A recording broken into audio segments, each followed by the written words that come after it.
Hey guys, so originally what I wanted to do here was talk about AWP, talk about them, they went onto another channel and actually admitted to wanting to control the narrative. I'm going to come back to that.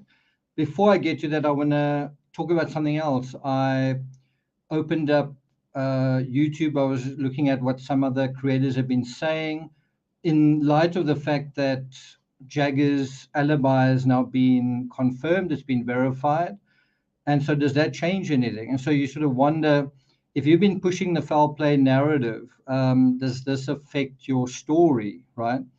And or should it? Should it affect your story? So, I was just interested to see how they're going to, I don't know, find their way around this kind of obstacle, because Jaggar was a big part of the tow truck guys thing, and now you've got a big cog taken out of the whole foul play narrative. What are you going to do with that? So it's quite interested to see if you've been pushing the foul play thing, how are you going to kind of deal with that aspect?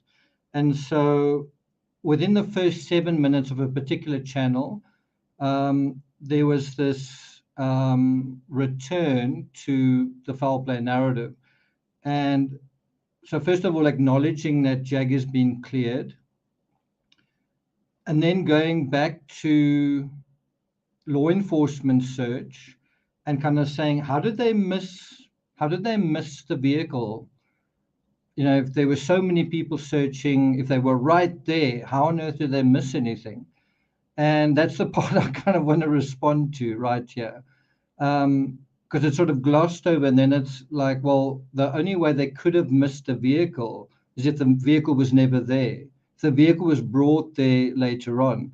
The same creator said something that to me doesn't make sense, but obviously makes sense to her, which is if the vehicle was facing backwards, then it's an accident. In other words, Kylie maybe was trying to turn and the vehicle kind of went backwards, and so it went into the water.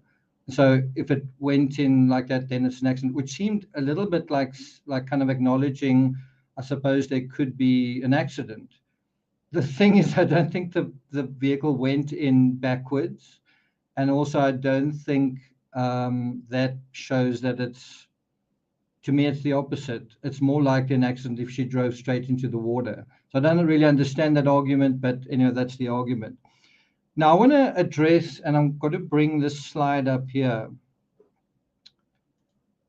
I want to address this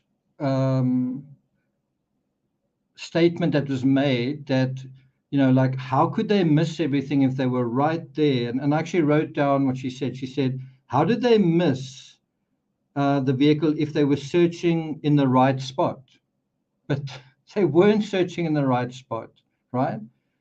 She says, how did they miss Kylie if they were searching in the right spot? And then she says, talks about all this equipment they had and they were in the right spot. How did they miss it?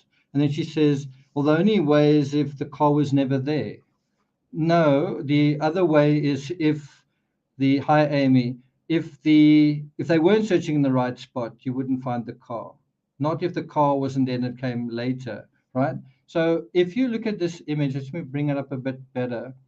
And it's not the first time that I've dealt with this. So here you see basically the non-AWP search team doing their thing, right? And the creator was saying, this is the right spot, right? Well, maybe you want to spend a little bit of time looking at the spot, right? And so let me bring up another image. Yeah, so that's what is being claimed here, is that common sense says the vehicle wasn't even there yet, and you need to have 4 exclamation marks, right? To me, the common sense says something else, right? So let me bring up this image, right? Do you agree that what you're seeing over there, right, the tent is the same as that tent? I mean, do you agree that these people and these boxes and this white sort of uh, shade covering is the same as what you're seeing there? Do you agree? It's the same scene, right? Do you agree with that? So all of these boxes that you're seeing here, and then the canopy that's over there, that's the right word, is the same. Do you guys agree with that? Right? Do you agree? And so what is, I guess, being said here is how on earth they were right there, did they just not find anything? Right? Well, if you just spend a little bit of time looking a bit more closely, you can see that that is not dirt going in there on the side there. Let me pull up the thing and get rid of that comment. Can you see that around the edges of this canopy, it's actually concrete or cement or a road or some sort. You can see it more clearly over there, right? That's not ordinary dirt. That's not the site where Kylie went in. That's the boat ramp, right? Can you guys see that? Let's bring up the that email. Can you see that there is the boat and there's the rest of the boat ramp, right? And if you pay a little bit more attention, you can also see that this inlet over here is very, very close. This inlet here is right next to where the boat ramp is going in. That's not the same as what you see where the vehicle was found, right? Right. So where they are stationed right here is on a boat ramp, right? That is not where Kylie was eventually found. Kylie wasn't found by any boat ramp. This is the boat ramp area, and this is north of the campground. So that's the first thing to mention. Image that really shows very clearly what I'm talking about is this one. There you can very clearly see there are those boxes. There's that same canopy, and there's the boat ramp. There's the boat ramp going up. So that's where they're searching, and that's not where Kylie went into the water. But you can't say they were right there. Why didn't they find Kylie? Well, because the vehicle wasn't there. Do you follow what I'm saying?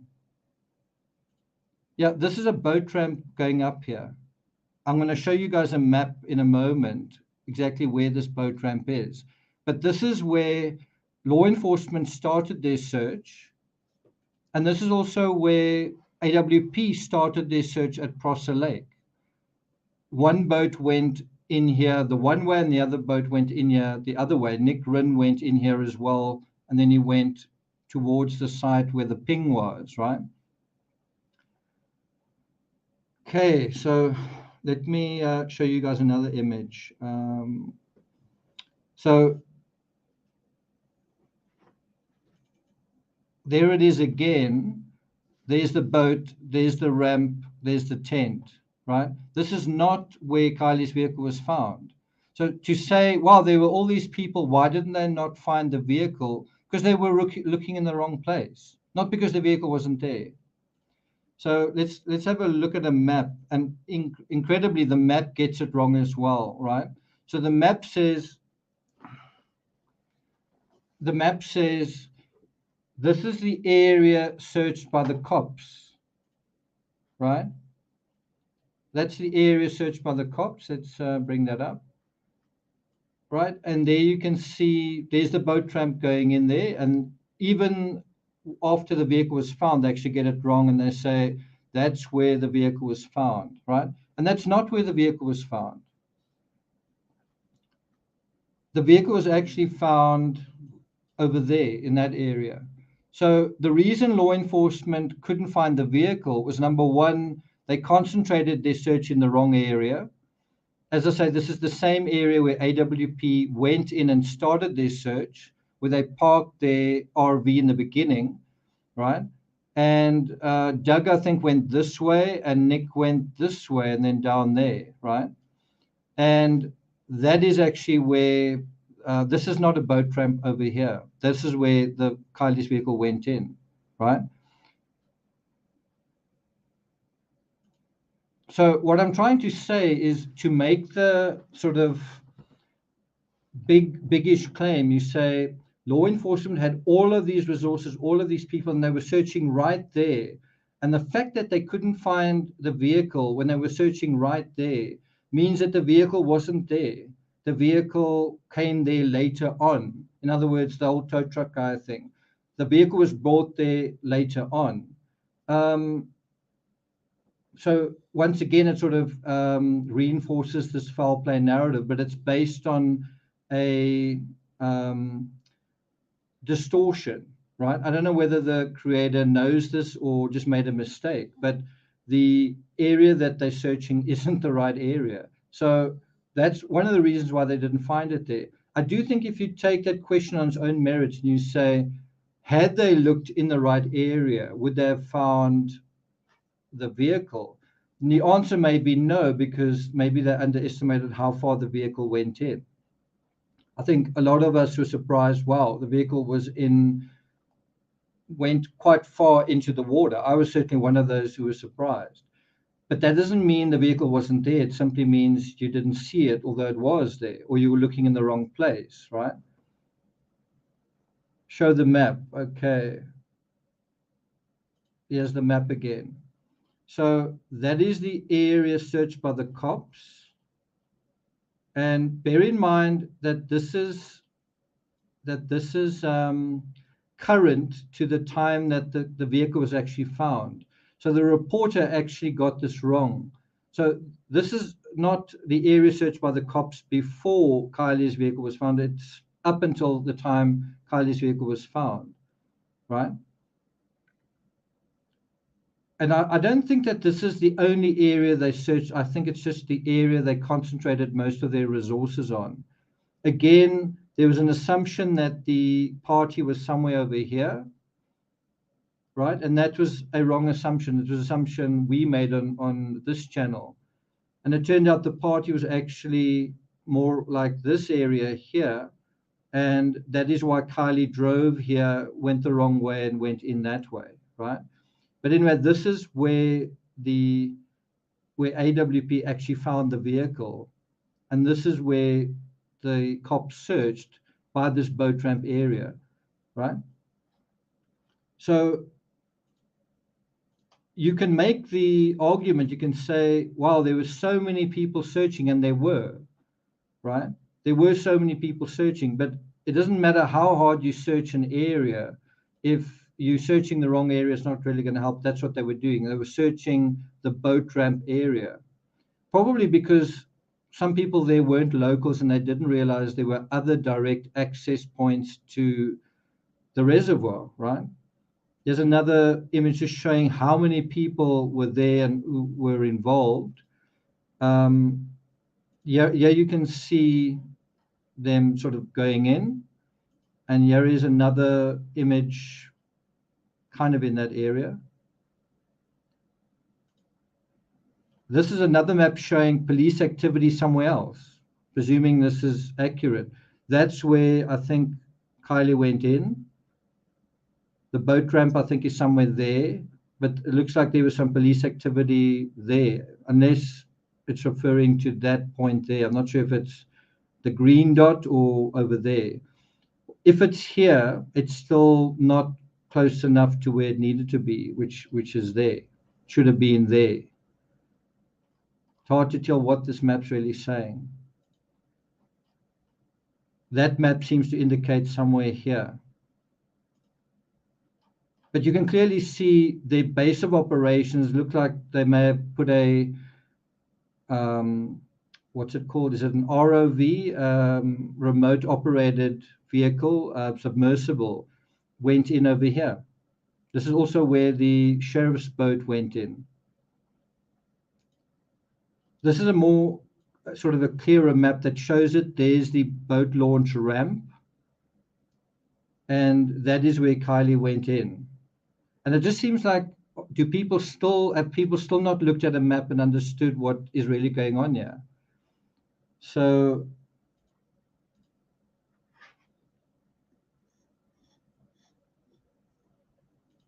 this was also brought up, like, how on earth could you not find Kylie if you were right there in the water? Well, if you're searching from the boat ramp launch area, the boat launch area, does that make sense?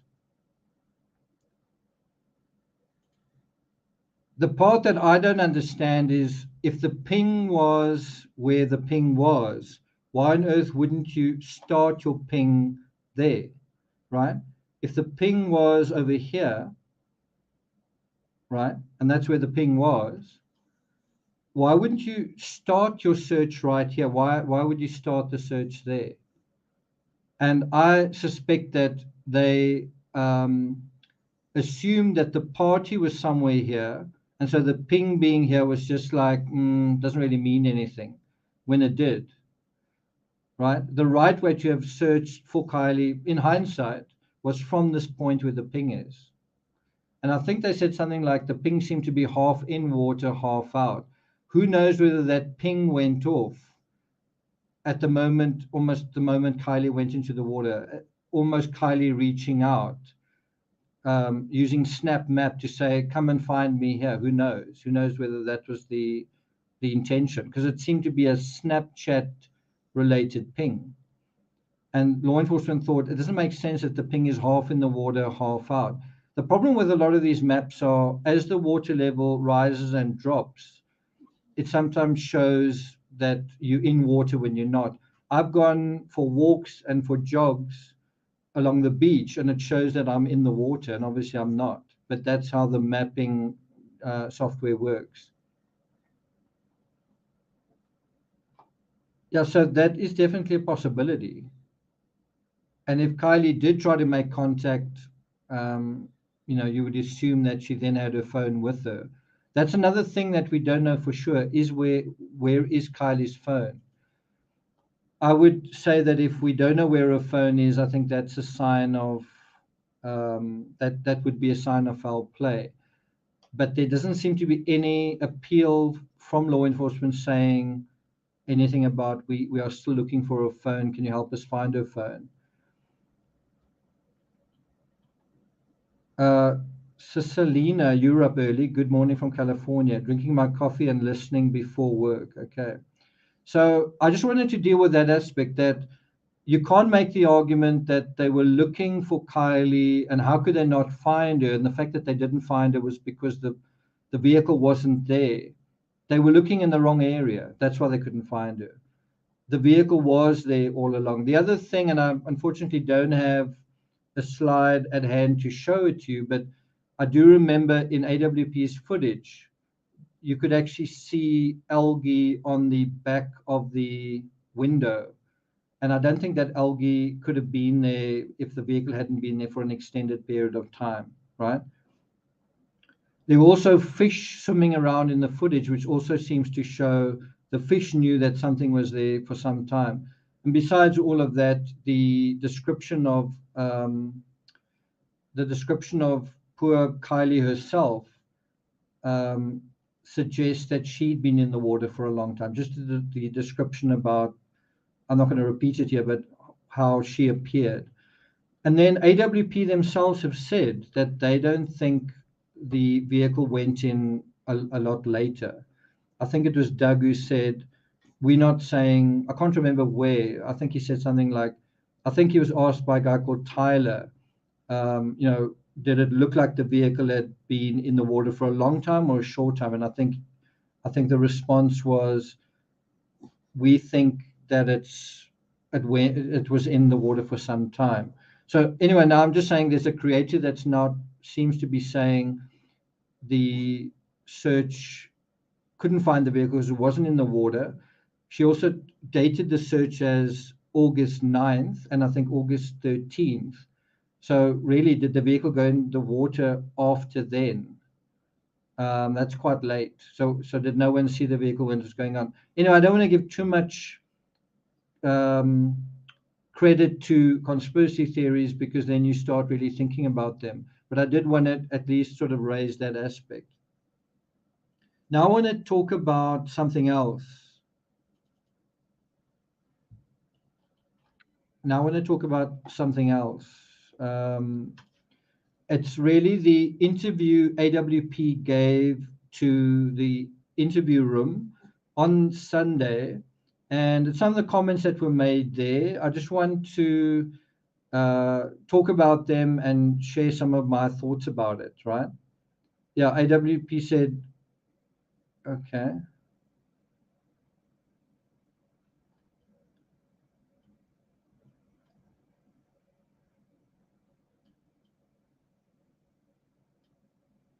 Algae can bloom in 36 hours. Yeah, I think Simdal, you are definitely one of the big AWP fans, but also 100% stuck on the foul play narrative. And whenever I see your name, it's to sort of doubt and undermine what I say. Whenever I see your name, it's sort of to disagree.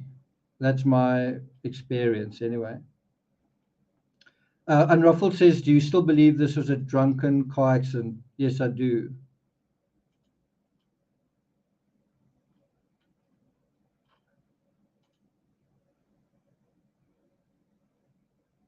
Okay, so let me go through the interview with the interview room, right? Do you guys remember that? So the part that stuck out to me was we wanted to control the narrative, right? And I don't know whether Chris is going to be upset that I've used his image or that I've used his logo. This actually comes from the Sun. So the Sun has used this image and used his logo, and I've kind of screen grabbed this from the Sun. This doesn't come from actually his video. This comes from the Sun. So I don't know how he feels about that. Anyway, the headline reads, "Seeking help, harrowing new details emerge in Kylie Rodney case." I really don't know what those harrowing details were. It seemed to me that they hardly spoke about the Kylie Rodney case. Maybe I missed something.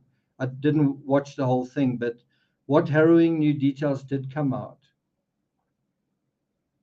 So anyway, that's the one thing. Um, so I think this came out September 18th when they appeared in a live on the interview room, and they admitted trying to control the narrative. And you might say, what's wrong with that? Right? What's wrong with trying to control the narrative? This really wasn't a surprise to me. I did a live a day earlier asking the rhetorical question, who is dictating the narrative? And I think I've got an image of that.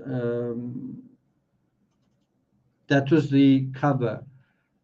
Who is dictating the narrative and why, right?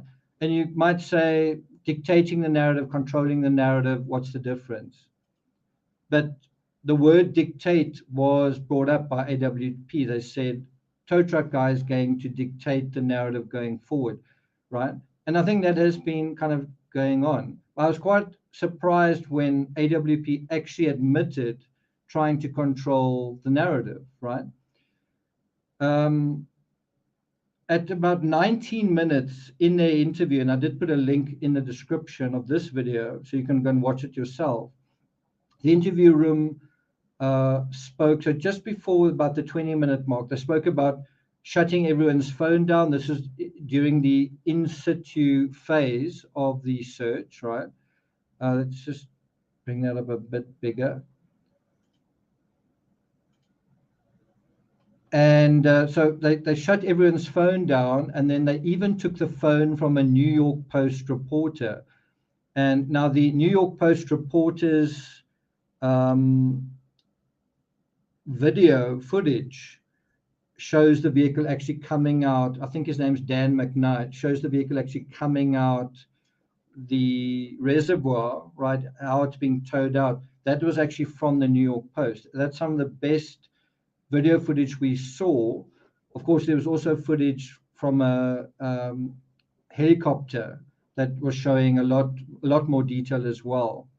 So you've kind of got to ask, taking everyone's phone away, was that really going to help control the narrative, right?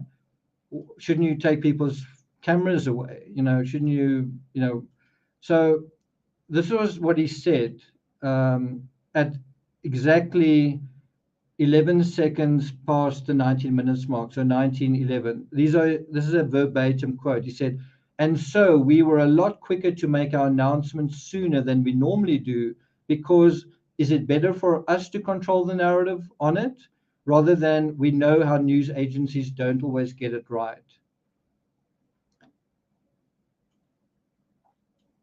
So we want to control the narrative because we know news agencies don't always get it right.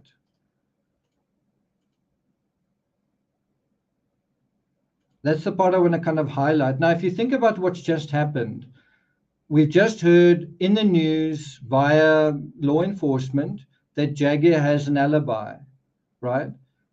That's been confirmed.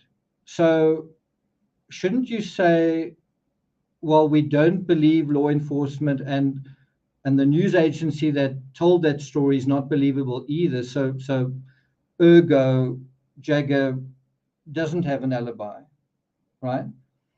Let me say that again. So the argument is we know how news agencies don't get it right. So mainstream media is fake news. Also, we don't really trust law enforcement. So if law enforcement says Jaggar has an alibi and mainstream media quotes them saying that, don't you just say, well, sorry, I don't believe you, and so thus Jaggar doesn't have an alibi? Well, this creator that just went on now obviously believes law enforcement and the mainstream media. And I think you'll see how often you see that with social media. Is social media believes the news when it suits them, and they jump onto the news, and I've actually seen creators read news stories from start to end on their channels, and as a journalist, that irks me. Some writer had to go and write that, and now you're actually stealing their work. I've seen a lot of people doing that. Oh, so you don't believe the mainstream media, but you literally stealing their content. Anyway, so what I'm trying to say is it seems like a selective thing where you disbelieve the mainstream media and you disbelieve law enforcement. But of course, everyone must trust you. Everyone must trust your judgment. And I've just mentioned now how someone was saying, how could law enforcement miss Kylie's vehicle if they were looking in the right place? And the place they're referring to is the boat ramp. That's not the right place. You've now just made an error, right? But of course, social media never makes any errors. It's only law enforcement that does, right? And the mainstream media that does. I'm just saying, you take that whole psychology where you say mainstream media is fake news, but everyone seems to believe that Jaggar now does have an alibi. Law enforcement said Jaggar's got an alibi. Actually, it's been known for quite a long time. It just hasn't been really made official. Jaggar said that he was in Napa Valley, which is about 3 hours away. But people just decided we're not really going to believe that. Well, until now.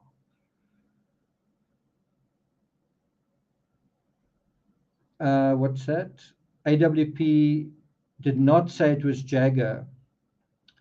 Yeah, so right now, I'm sure that you're going to be saying they weren't suggesting it was Jaggar. They weren't suggesting that it looked like Jaggar. He was wearing the same cap and all that kind of thing. We weren't trying to help along the speculation in that area. But I'm sure if you ask Jaggar, Jaggar would say, wow, after the AWP video, everyone came to me. Everyone accused me. I got death threats, right? So you can say, no, but all that speculation was innocent. All that speculation, it was just me giving my opinion. That's all it was. Not if you were Jaggar. And so Jaggar's had to basically reach this point that he's actually had to, what's the word, establish his alibi, or put it this way, his alibis had to be established. Well, now it has been. The problem is now, how are you going to carry on with the foul play theory with that cog missing? Who's going to be your next prime suspect? The other person that was with him, right? Yeah, it was insinuated that it was Jaggar.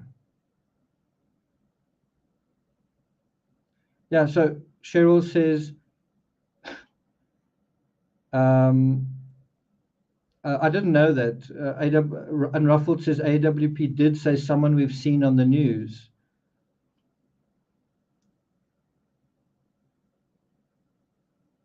Yeah, so Cheryl says the road assist guy did not mention Jaggar. Yeah, he didn't.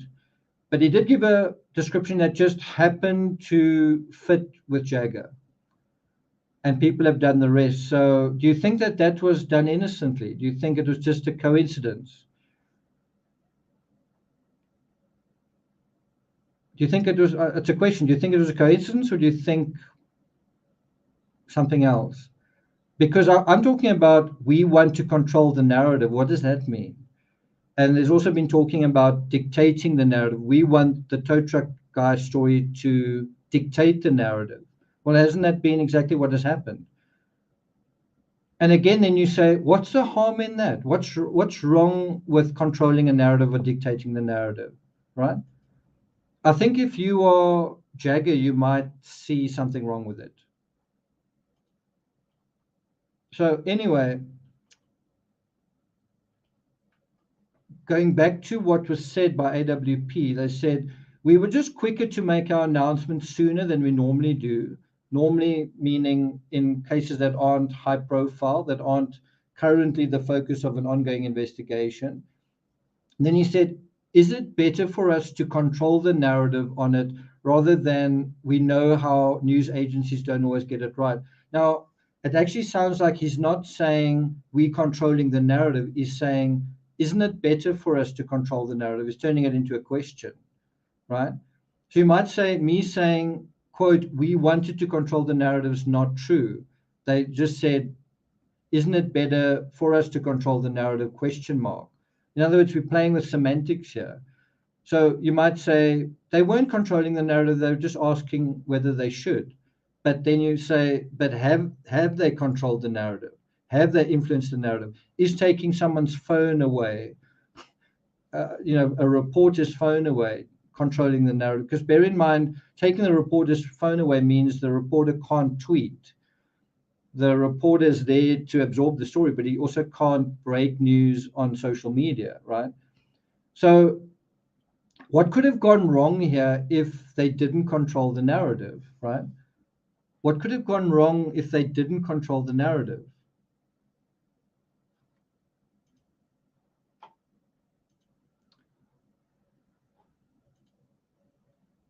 Hi, Bria, good to see you here. Stephanie, good to see you as well. Linda Howard says, why did they turn all their phones off? I've watched them from the beginning and they have never done that. The times on the sonar monitor do not match the storyline. So that's quite interesting. I don't know about what they've done in the beginning, but it is quite interesting that all phones had to be turned off. And the timeline, I think, is also definitely interesting. From the time I know, I think Kylie's father was told at 2:38 p.m. Right, and as far as I know, Kylie was discovered around about 11 a.m. That's quite a big jump. But then I suppose you could argue other family members were told before that. It still seems a long time for Kylie's father to arrive on scene, but then who knows where he was? Maybe he was far away. But I don't really want to talk about that here. What I want to talk about is if the New York Post, their phone wasn't taken away, and they could have published a story before AWP, if they were allowed to break the story, do you think they, like the thing that AWP were worried about was that the New York Post might say, Kylie's been found. It looks like it's an accident. Do you think that that was like the worst case scenario? That somebody else would get ahead of them and say something like, Kylie's been found, and you know what? It actually looks like it's an accident. I have an idea that that's not the case. I have an idea that the control of the narrative didn't have anything to do with that question, but to do with footage. And I say that as a former photographer, for certain periods I was a full-time photographer. I wonder whether a YouTube team didn't think that they wanted to have the best footage and the only footage, the exclusive footage of what they were doing and what was going on. And I wouldn't necessarily have a problem with that if that was what was going on. We want all the video of ourselves, and we want to make sure that, because you can also take footage with a phone, right? And so that's what we want to try and prevent. We want to be the full and final and only source of the footage, because that's ultimately what's going to go on YouTube. We want the exclusive footage of ourselves. We don't want other people providing footage of us. We want everyone to go to our YouTube video. Doesn't that make sense? And I wouldn't really have a problem with that. If they wanted to control the narrative in terms of photography, I would say, you know what, I think they've earned the right to do that. But I also think one's got to acknowledge that in the middle of an active search, within an active investigation where someone has died, they're also shooting a documentary with themselves as the main actors. When that's going on, the focus isn't 100% on retrieving the victim. It's not on preserving the scene and doing so as quickly and effectively as possible. The focus is instead, or it's a question, isn't the focus instead on filming and miking up and getting the right shot and getting the money shot, right? In theory, if law enforcement were informed immediately and if they had arrived with their dive team much earlier, in theory, they could have gotten the vehicle out before dark, because if you think about that footage, it's in the dark. Let's bring it up.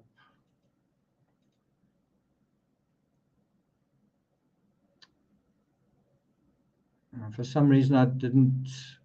I think I do actually have it here.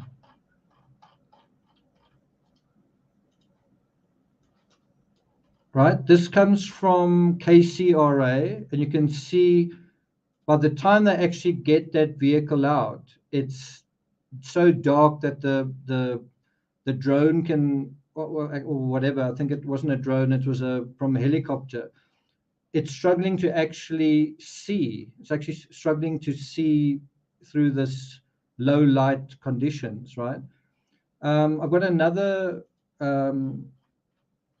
source for you, or just some other footage for you. But yeah, you can see that it's quite late in the day. It seems like the sun has already set, right? Can you see that?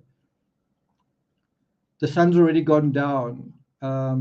That's also in the sort of dusk period, right? And that seems to be when AWP found something, was in the middle of the day, like 11 a.m. But that's when the vehicle came out, right at the end of the day. From 11 a.m. to when the sun went down, which is, I think, actually had that time originally. Let me just check that quickly. Sunset, California, 21 August. Was it 7:30, 1933? So if you assume that that's accurate, that this vehicle was finally pulled out at 7:30, then it seems like 8.5 hours went by since AWP found the vehicle. That's a rough calculation. That seems like a heck of a long time, 8.5 hours. Now, suppose you could say it took time to get the right salvage truck. It took time to get the divers. Remember, this was on a weekend as well. It was a Sunday, in fact. It took time to contact people and get them there. And perhaps some of them had to come from quite far afield, like Reno or who knows where. So that's another aspect.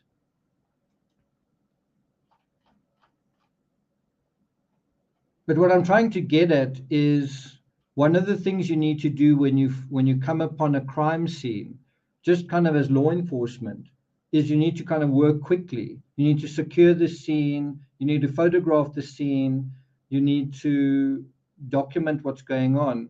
And what I'm trying to say is, if AWP were trying to shoot a documentary in the middle of their search and law enforcement gets there too late, law enforcement themselves are going to struggle to document the scene. And law enforcement may not feel like, well, give us your footage. They may say, well, there are things that we need to know as law enforcement that you might not know to record. right? And we need good conditions for that. We need good lighting conditions. We need to have time in order to do that as well. Do you guys follow what I'm getting at? Karina, thanks a lot for that. Thank you. Stargirl says, I do think Ali was going to go back to the water. Yeah, so I mean, they could have gone back the next morning. They could definitely have gone back the next morning, but now you have the difficulty of, is it a crime scene, and do you need to now station a guard overnight because it's now going to be left overnight? The thing that I also find quite interesting is when law enforcement were asked about that on the Monday, like, why didn't you kind of secure a perimeter or something like that? I think the answer was that we wanted to allow the public, because the public could stumble upon the vehicle or something like that. And that made me think they don't think of it as a crime. They don't think of it as having evidence. They're thinking of it as an accident. And so if the public stumbles upon where Kylie was found, then that's good for us. What do you think of that? Is that a reasonable kind of assumption to make from that statement? Okay, so I'm just saying if law enforcement were informed immediately and if they had arrived with their dive team much earlier, in theory, they could have gotten the vehicle out before dark and possibly seen the same items Checker TV found out in the open, right? So in other words, if they'd gotten there earlier and they and they'd pulled the vehicle out earlier with daylight to spare, let's say instead of pulling it out at 7:30, let's say they'd pulled it out at say 3:30, right? They would have had 3-4 hours after putting the vehicle out to kind of hang around and to continue looking around there, right? And they may well have found the laptop then based on being alerted earlier or getting there earlier, right?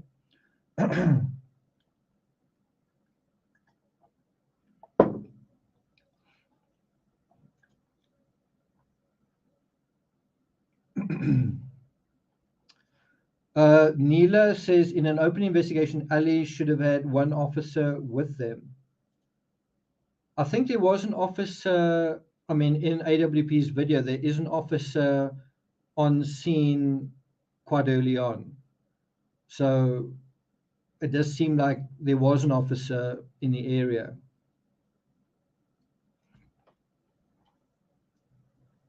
So Toots Tree says, it's a shame to criticize those that found her. They stated it's their first live case, so I'm sure they may reflect and make changes next time. They usually do cold cases. That's true. They usually do cold cases. Toots Tree, they also talk about criticism, and they did in the interview room live, and they said it's okay to criticize us if it's reasonable. Someone else said, if you criticize us, be prepared to have the world come down on you. So I'm not quite sure what that means or who that's directed to. That's a fair point, Yvonne. Isn't that poor police work if they desire the public to stumble upon the vehicle? You could say that. The other side of it is you could say, if you've searched for her as law enforcement and you haven't found her, and it's in a public area, I mean, what are they supposed to do? Close off the entire Prosser Lake, right? Were they supposed to close off the Prosser Lake, the entire lake, and search for it themselves? I suppose you could say that.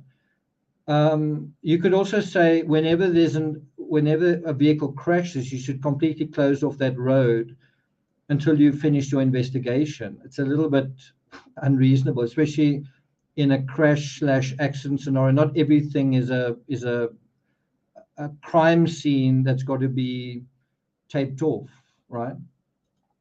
Thanks, Ozzy Gardner. Has there been much discussion around the fact that the car wasn't there when Ali looked? Well, that's what I opened this live with, which is that this idea that exactly what you're saying.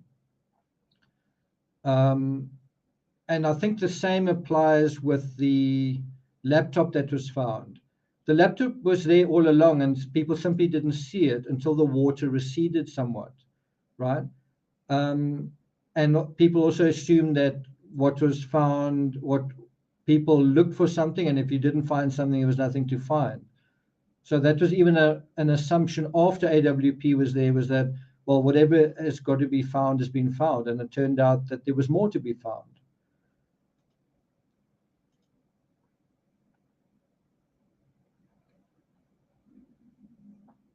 RT says Ali has 20 expensive vehicles and boats, all kinds of expensive toys. Yeah, but it doesn't help if you're looking in the wrong place.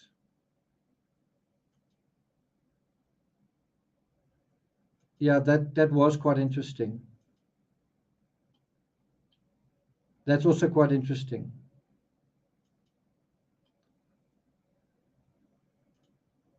They couldn't close off the whole campsite, including the reservoir, especially not in the middle of summer.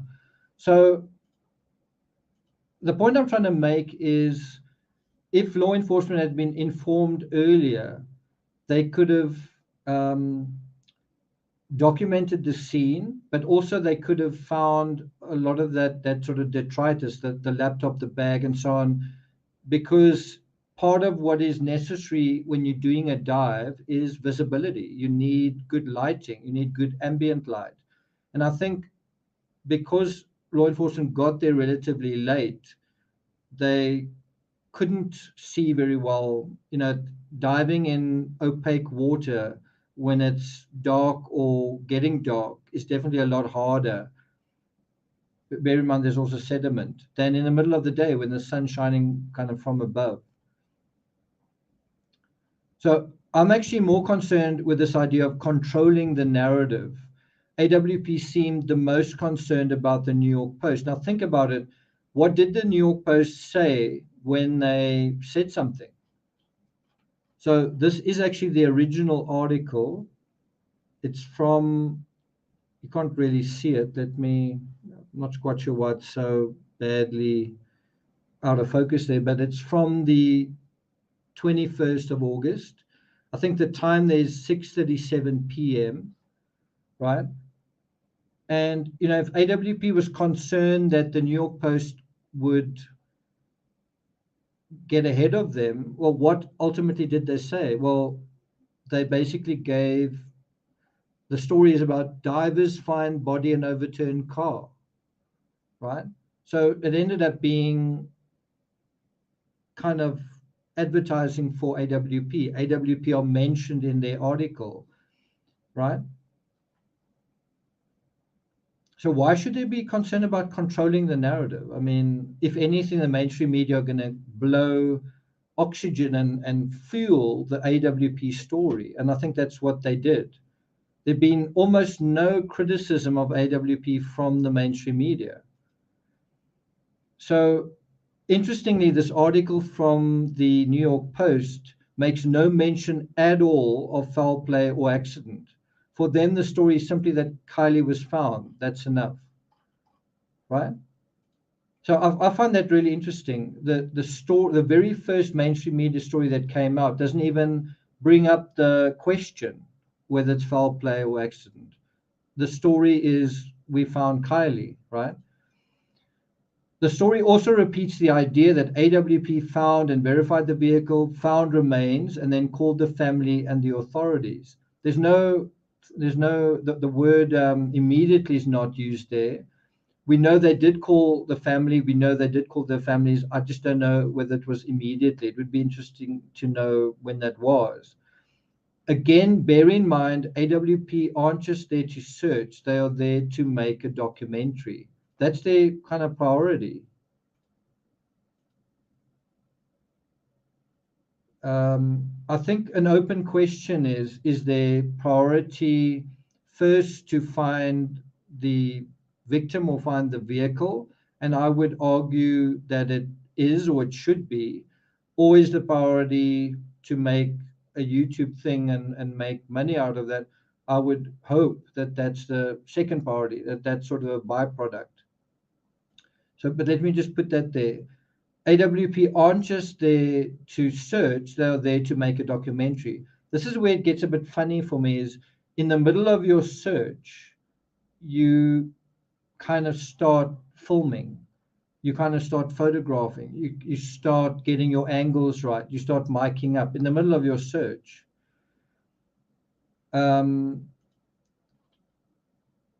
If AWP wanted to shut down everything, that's the other part, is that KCRA had a helicopter flying overhead, live copter 3, the whole time.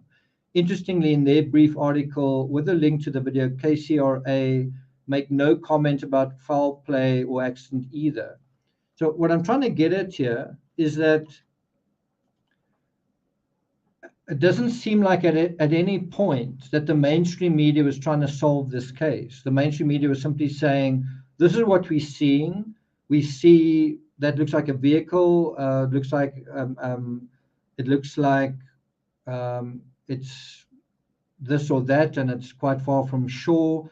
And all the mainstream media seemed to be doing were observing and recording and absorbing. They were basically saying,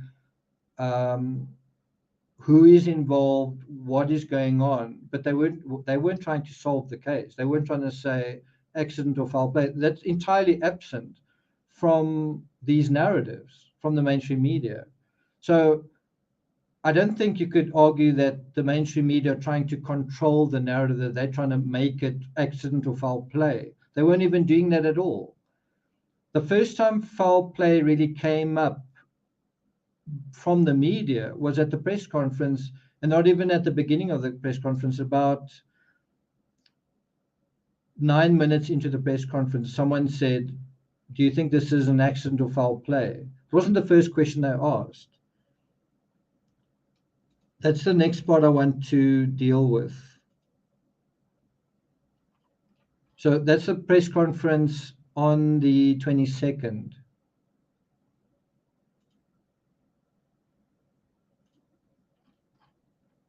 So on Monday, about 10 minutes into the conference, a reporter asked for the first time, was there any indication whether it was an accident or foul play? For me, just as someone who writes books, who's interested in the English language and semantics and how one word can influence you one way or another, it's interesting how the reporter says accident first and foul play second. I just found that quite interesting.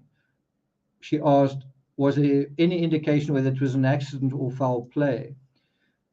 In AWP's video, when it came out about a week later on September 1st, they swapped it around. Instead of saying,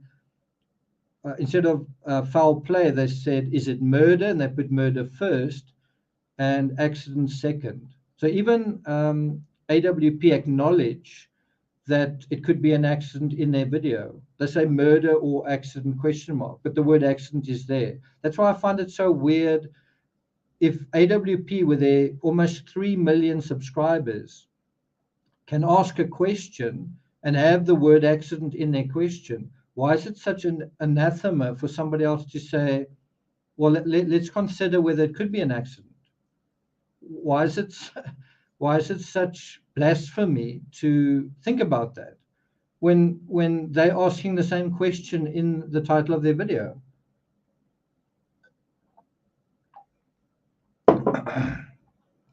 Valerie says, wasn't this AWP's first active case? Yeah, it was. It definitely was.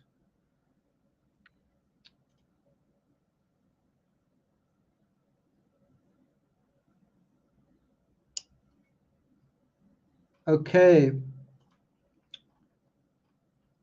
So this is the next part that I thought is quite interesting, is shortly after the foul play question,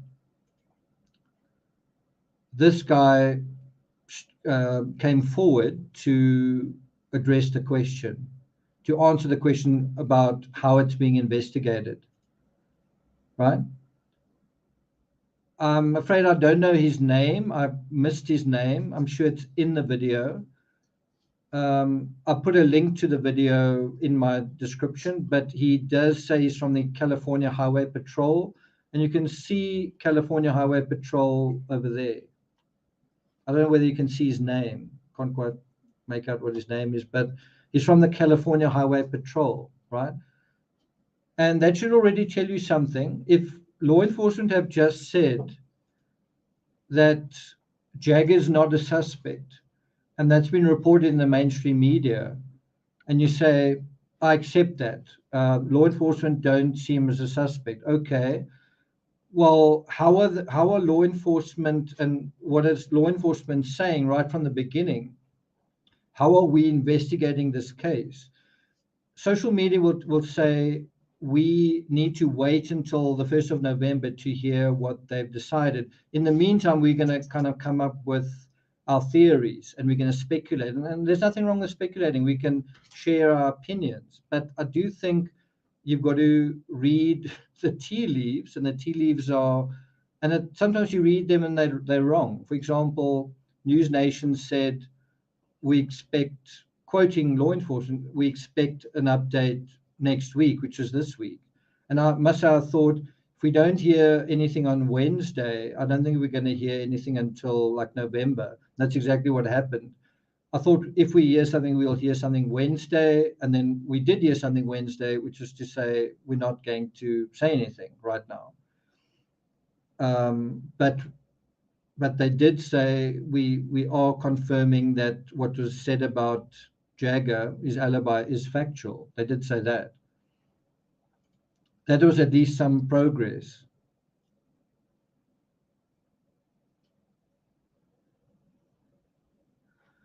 Okay, so what this guy from the California Highway Patrol said was quite interesting in terms of how they're investigating this. So, is this foul play or an accident? Captain Brown said it was still being investigated, which is to say he didn't know for sure. So he couldn't say for sure. What is also worth noting was, in terms of this question, he handed it over to the California Highway Patrol to respond. In other words, those who typically investigate accidents are investigating, not some homicide detective from the local police department. When CHP spoke, he said, we are investigating this as a fatality traffic collision investigation. In other words, the focus is on the car and the driver, not so much on some nefarious third party. I doubt whether California Highway Patrol are investigating any of the suspects mentioned by a lot of other people. They're investigating the vehicle.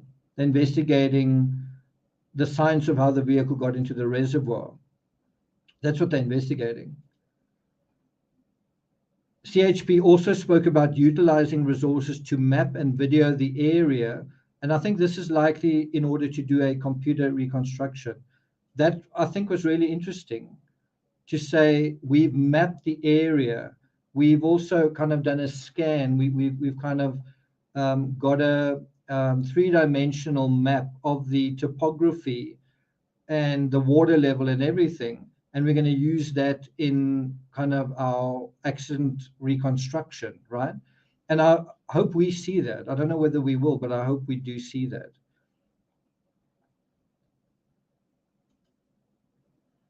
Can you imagine in some kind of computer reconstruction that you're also going to see some murderous teenager running alongside the vehicle in the animation? I'm just asking, and I'm not trying to be funny. Do you think in CHP's investigation of this, when it finally comes to light, do you think there's going to be some kind of sort of movie or some kind of computer generated animation? And part of that animation is going to involve some party goer running around and doing cartwheels or somersaults and, I don't know, pushing the vehicle into the reservoir. Do you think that's going to be part of the animation? Or do you think the animation is going to be, how did the vehicle drive itself into the reservoir, kind of thing? So now I want to circle back to AWP's interview.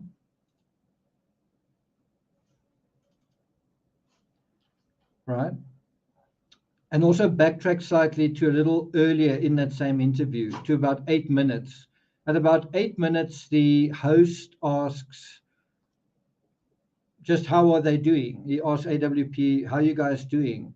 And Jared responds, with this quote, and this is verbatim. He says, quote, "I think it's still in the news. It's going to stay in the news until there's further word from the investigation. We have our stance. We've spoken publicly about what we believe based upon what we've seen. There's a lot of people are making judgment calls as to us voicing our opinion, and people want to hear our opinion until it doesn't align with others, and we're okay with that based on all the evidence we have. Now if law enforcement comes out and says we don't believe otherwise, we believe otherwise, we will support their decision. Will we believe it in our hearts based upon what we've seen? We never will. That's the part I want to highlight here.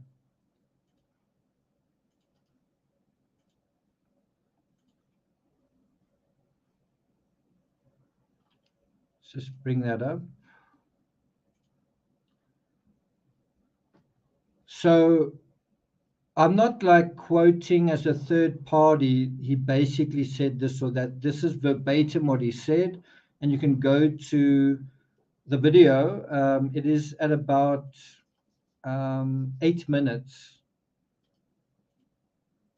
I can actually provide the link right here. It's about 7 minutes 45.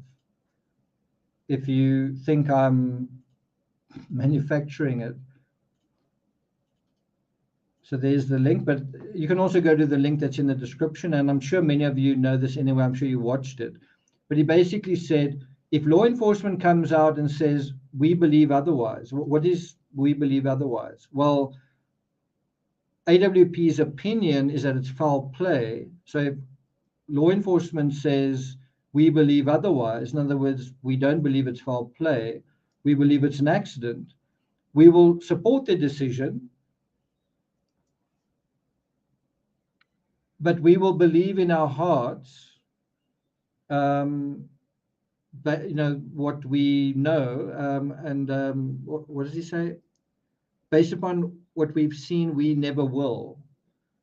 So I could be misunderstanding that. Like maybe he just spoke in a very general way, but sounds to me like he's saying, if law enforcement's opinion disagrees with ours, we're never going to agree with it. We're never going to accept it even. And if I'm wrong, please set me straight. Like if I've misunderstood that, please leave a comment or get in touch and say, no, that's not what I meant, right? So I'm certainly giving you guys the right of reply. But I think any ordinary person would say what that means is we think it's foul play, and if law enforcement disagrees with us, well, we're never going to change our hearts and minds about that because we're absolutely certain that it's foul play. That's how I understand it, right? That to me is controlling the narrative. And as an outsider to law enforcement during an active investigation,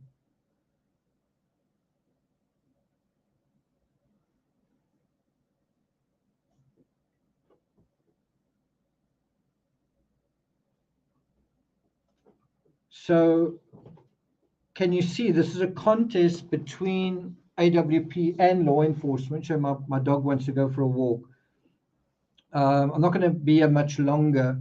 This is a contest between AWP and law enforcement, and the part I've got a problem with is if law enforcement do determine this is an accident, right, which I suspect that they will, right? You're welcome to, I don't know, log this moment where I'm saying for the umpteenth time, I think it's quite clear that it's an accident. There may be a small area of foul play, like she was intoxicated and someone gave her a strong drink that she didn't bring along, or some other substance, but not that somebody else put the vehicle in the reservoir. I think you must be quite clear when you say foul play, you are kind of saying the vehicle got into the reservoir not by Kylie driving it, right? That's foul play. That's what's being suggested here, that Kylie was in the back of the vehicle all along and somebody else got the vehicle in there. That's foul play. I think law enforcement are going to say that it's an accident, that Kylie was driving, and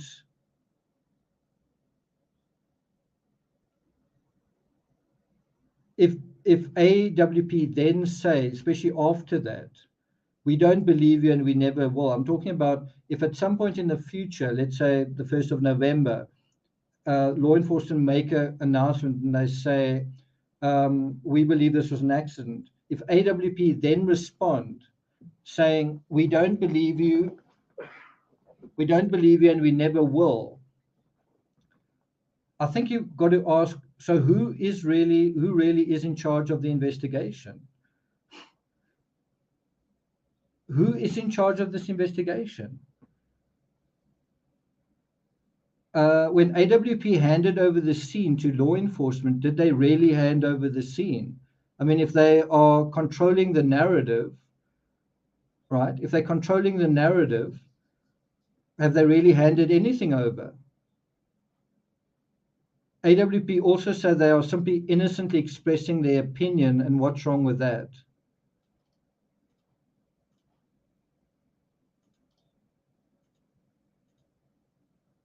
Right? What's wrong with just expressing your opinion?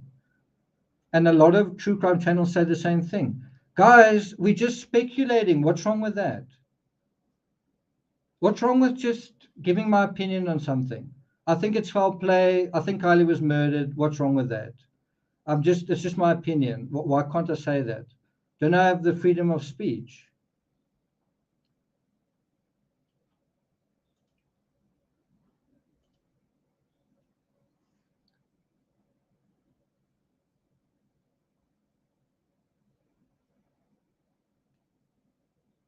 Well, in the Madeleine McCann case, you've just actually had a lawsuit going on for quite a long time, dealing with what you can say and if there's any evidence to support what you're saying. It just happened right now. The European Court of Human Rights have come out with a ruling saying what the actual evidence is in that particular case. The other side arguing, but we have got a right to privacy, kind of thing.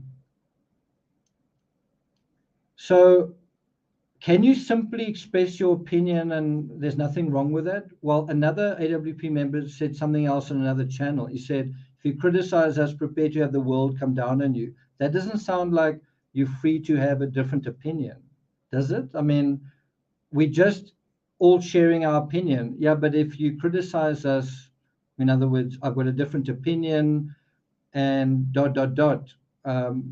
you know, I've been in true crime for near on a decade. I've written a lot of books dealing with counter narratives, bogus counter narratives. Controlling a narrative isn't innocent, it's strategic. Controlling a narrative is an influence campaign and a PR campaign. There's often a lot of money involved in that. I think it's quite important to be explicit about what I'm saying right now. You can't say that controlling a narrative is just you expressing your opinion, or put it in another way, you can't say I'm just expressing my opinion when you have also said I'm trying to control the narrative, or shouldn't I control the narrative, whatever, right? Let me reiterate that controlling a narrative isn't innocent, and I don't mean it's nefarious. I just mean it means you are purposefully, deliberately, intentionally acting in a particular way. You are trying to change hearts and minds in a seriously influential way. It's an influence campaign. It's a PR campaign. And there's often money involved in that. If you win your campaign, you do a lot better than if you don't win it. If you try and control the narrative and you fail, you earn less than if you succeeded. So you try quite hard to control the narrative. Everyone comes to you for the narrative. And isn't that what's happened with AWP? Every time they're a guest on some channel, everyone goes there. Let's find out what's really happening in this case, right? So there's a high stakes thing going on in controlling the narrative.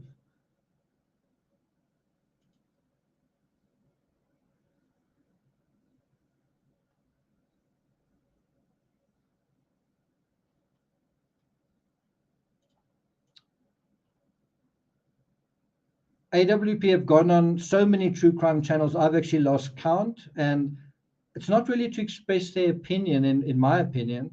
Isn't it to recruit subscribers, to influence these same channels and get everyone sort of pushing their narrative, right? Get the entire true crime community on board with their opinion on foul play. Is that a reasonable assumption to make? I mean, is that a reasonable point to say they've gone on to all of these channels as part of an influence campaign, right? Or would you say they went onto channels and they didn't influence those channels at all? You know, if you've got a channel with 50,000 subscribers or 70,000 subscribers or even 100,000 subscribers or even 200,000 subscribers or even 300,000 subscribers, and a channel comes along with 2.6 million subscribers, do you think that that channel is going to be influenced in any way? Do you think, like, a huge channel coming as a guest onto your show, do you think you're going to kind of disagree with them, or do you think you're going to sing their praises and hope they sing your praises? Yvonne says, it's a big mess, but thanks for providing the light to see through the murkiness of social media. Thanks, Yvonne. Thanks for that allegory as well. So if that opinion is so innocent, why does one youngster have to prove he's got an alibi and deal with death threats? If it's we're just sharing our opinions, just speculation, that's all it is. Why is someone getting death threats? What's innocent about saying or suggesting an accident wasn't an accident, it was murder?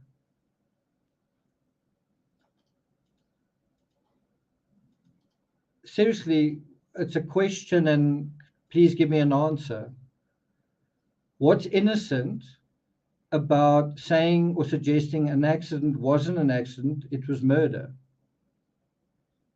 I think if it is murder, and I should really laugh, if it is murder or it is foul play, saying that is innocent. I think if it's not foul play or murder, then it's not innocent and it has consequences, right? And I think you've got to be careful saying it's foul play or murder if it could be something else. Because if it is something else, then everyone else surrounding it is innocent and they're being made out to be guilty. So it's not an innocent opinion. It's not just speculating. You're not that person who's being witch hunted. You're not that person who's being suspected unfairly. Imagine if you were that person. Yeah, words of power.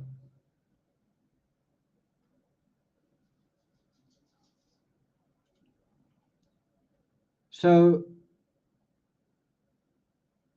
we may know, we have more information. We may know who the murderer or the suspects are, right? Isn't that what AWP have kind of been saying? We know more than everyone else. We've got this other video that we're holding back. We're not telling you everything. We know, we actually know a lot of what's going on here. But we are pushing, or we are leaning towards a murder scenario or foul play scenario. We've got more information. We may know kind of who the murderer is, the whole tow truck guy thing. We may actually know who the suspects are in this case. How is that not innocent? You're kind of saying, look at these people.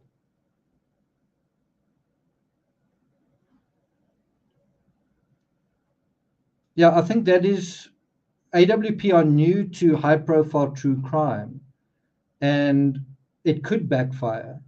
So they've certainly kind of, I think, been incredibly successful getting the true crime community, most of them on their side.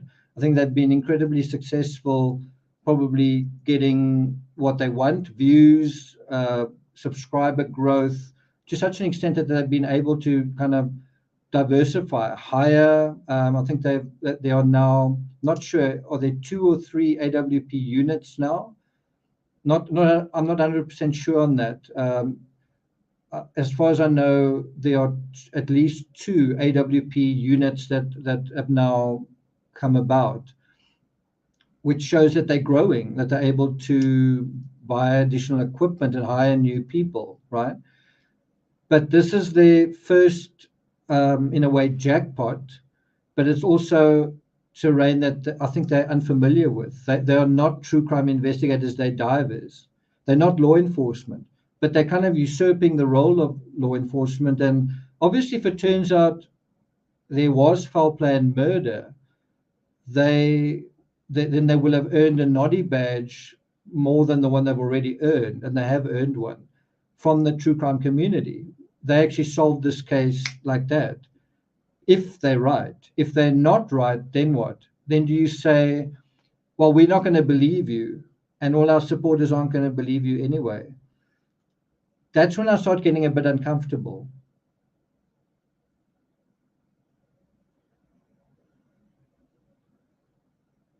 That's where I get a little bit uncomfortable. So I don't think you can say an opinion and speculation is innocent when you're controlling and influencing a narrative for money, and that narrative begins to implicate innocent people. Jaggar is innocent. There's also something dangerous about saying, even before the investigation is complete, if law enforcement say it was an innocent accident, to say, we're not going to believe you. Someone else is responsible. That's trying to create a witch hunt, and that's not innocently expressing an opinion, is it? I was also surprised that the host, when they went onto the show, who is ex-law enforcement, he seemed to feel law enforcement needs to change. I don't think law enforcement's protocols are going to change much, except that might be they might need to be more responsive and perhaps work faster in future. I'm kind of a little bit curious why law enforcement aren't more accessible on social media. But I think the flip side to being accessible on social media is you can get into trouble legally. So if you make a statement, and bear in mind, you might be the social media person for law enforcement, you're not the detective, and you might think something or maybe get some sort of authorization, and you might say something on social media. Well, then a lawyer can come afterwards and say, remember you said that, and it later turned out to be that. You could get into trouble for what appears to be trying to unfairly influence public opinion, when all you were really trying to do is literally say what you knew. So that's why law enforcement have got to be really, really careful. If social media are supposed to influence their followers, law enforcement isn't. Law enforcement's job is simply to serve, to give information. And law enforcement can't make mistakes. If they make mistakes, they can get sued, or they can lose a case on behalf of uh, an agency. If they make a mistake, they can say, you put that information out in the public domain and it wasn't correct. And so you have jeopardized the whole case. You've unfairly influenced, and that would be a reasonable argument.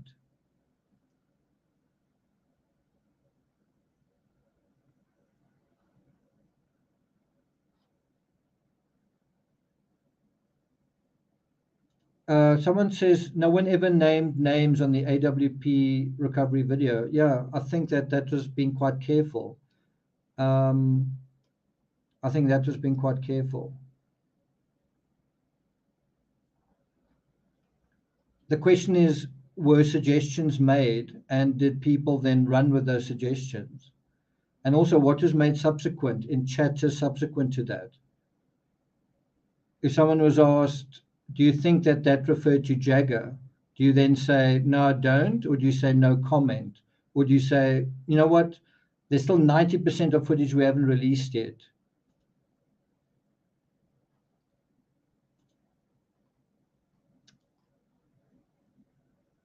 So I don't think law enforcement is going to change much. They're not going to be more social on social media.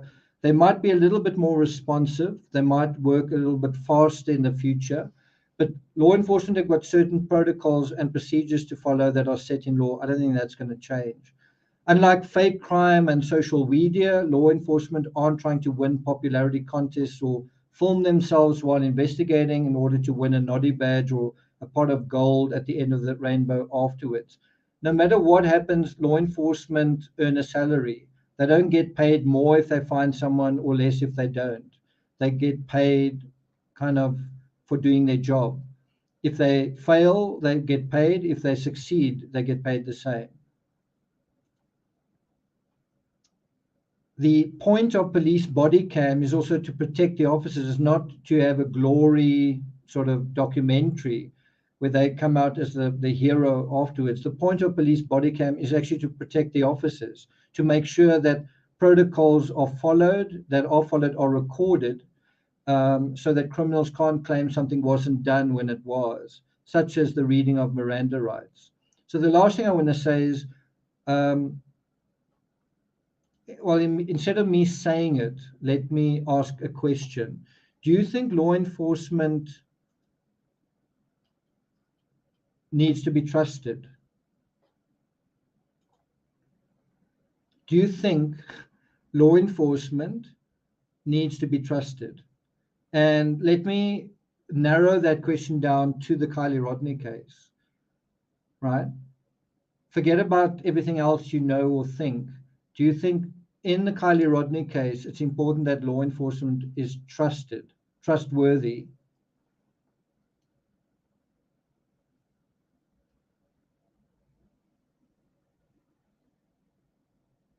Yeah, so I think that's a reasonable thing.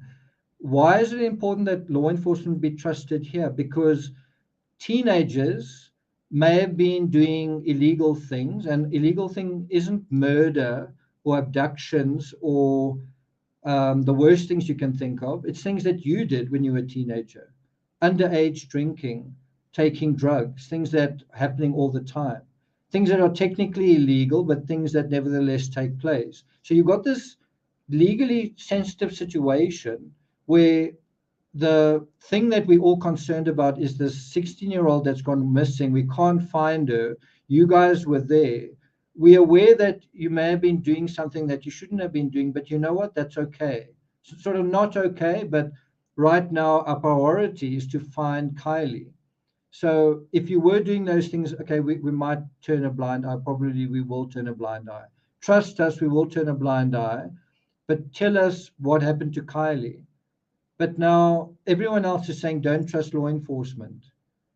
So now how are you going to solve this case? By getting the people who need to come forward to be distrusting of law enforcement.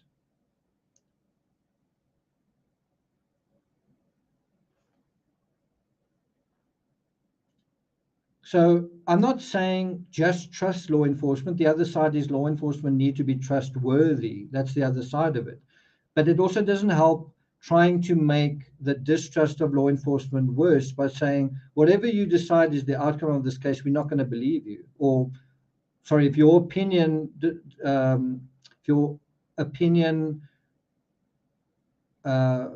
disagrees with our opinion, we're not going to believe you, and neither are our followers.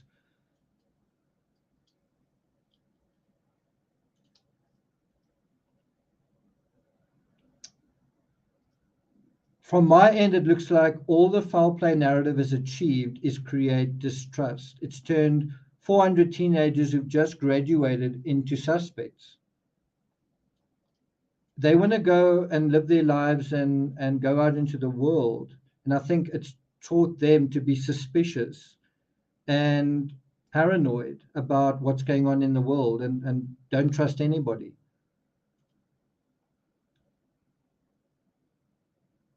It looks to me like all we've learned from the Kylie Rodney case is that the foul play narrative has created distrust.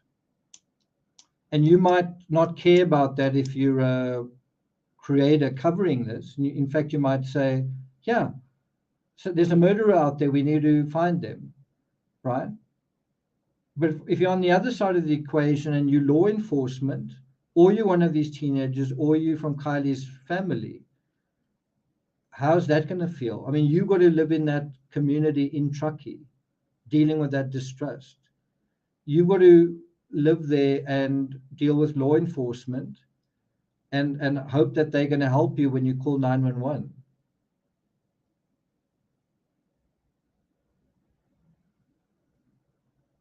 You've also got to deal with these teenagers who I think to some extent are feeling traumatized and attacked and maligned rather than supported when one of their friends has died in a really tragic way. I mean, they're trying to grieve in the middle of being accused of things. Instead of celebration, they're under a cloud of suspicion. And that's the final thing I've got to say on this. Is that fair? Is that right?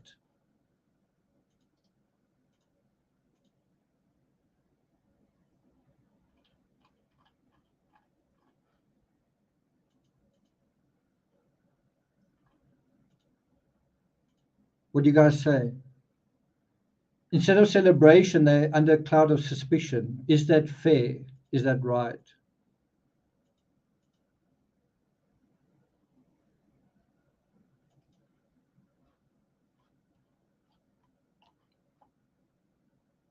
I agree, Lepito.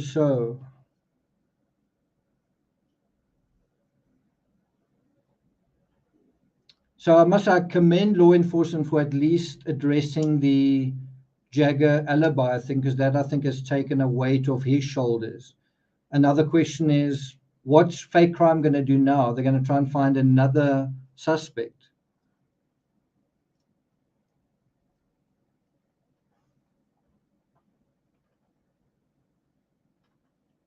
Okay, well, that's it from my side. It's going to be quite a short live. I think I'm going to be out of here by 90 minutes. My dog is harassing me because he wants to go for a walk.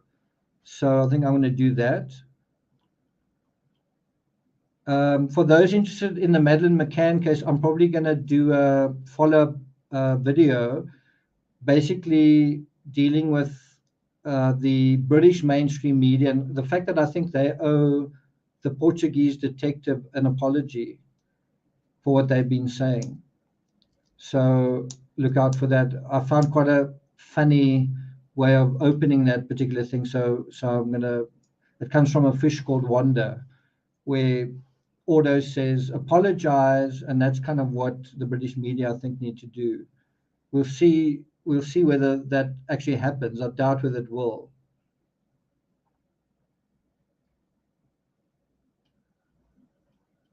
Thanks a lot to all of you guys for being here. I know it was short notice, but thank you for making it. Mods especially, thanks mods, thanks members.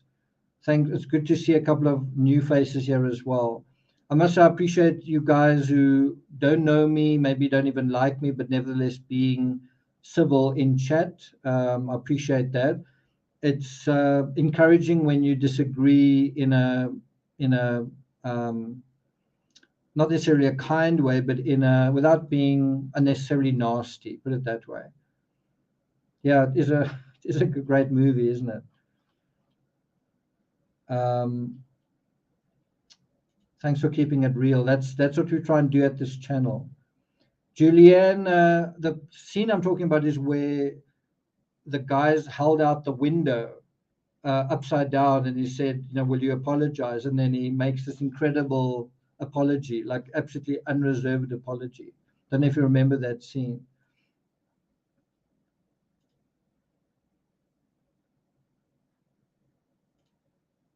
That's good. Thanks a lot, Stephanie. So, just a last word. You know, the Kylie Rodney case and the Madeleine McCann case. What's really interesting with both cases is that it's this idea: did something happen that was, and I believe what happened in the Madeleine McCann case started off as an accident.